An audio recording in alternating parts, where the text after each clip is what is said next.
Hello mga guys! So ngayon pala ay gagawin natin yung aking daily routine dito sa probinsya. So ito na pala yung buhay ko ngayon kasi dito nga kami sa probinsya. Umuwi kasi kami ng aking mga anak. Okay, wala namang nagtanong pero share ko lang.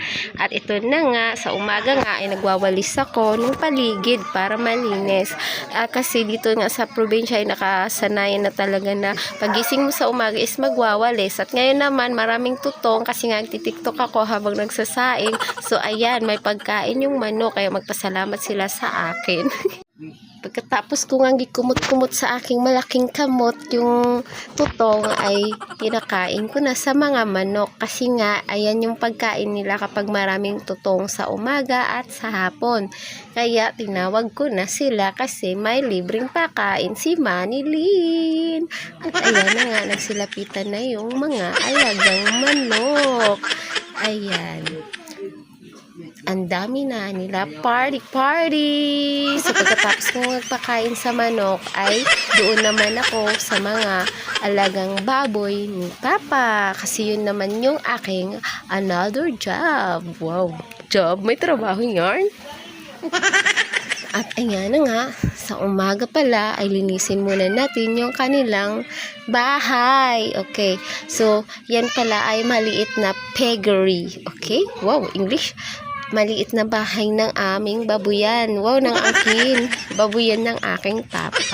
So, bali ako yung nag-aalaga.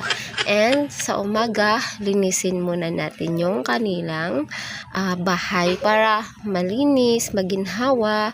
At pagkatapos nga linisin yung kanilang tirahan, ay paliguan naman natin sila para fresh yung pakiramdam nila. O diba?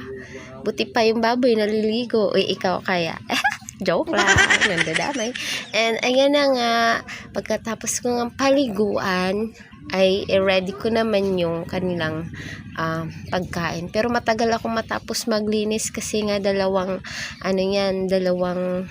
baboy na lang ang natira. Kasi nga dati tatlo yan sila, naibenta na yung inahing baboy na may mga babies.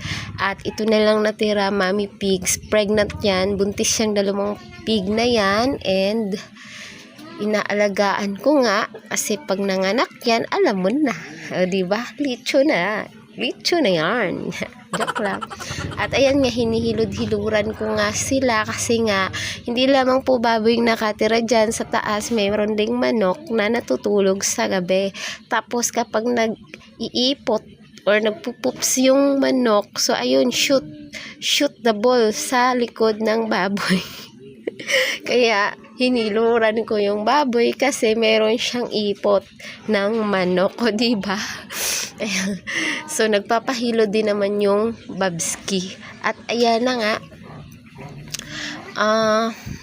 ano pa ba? So sa umaga kailangan sila liguan kasi nga preggy sila, so kailangan malamigan yung katawan nila.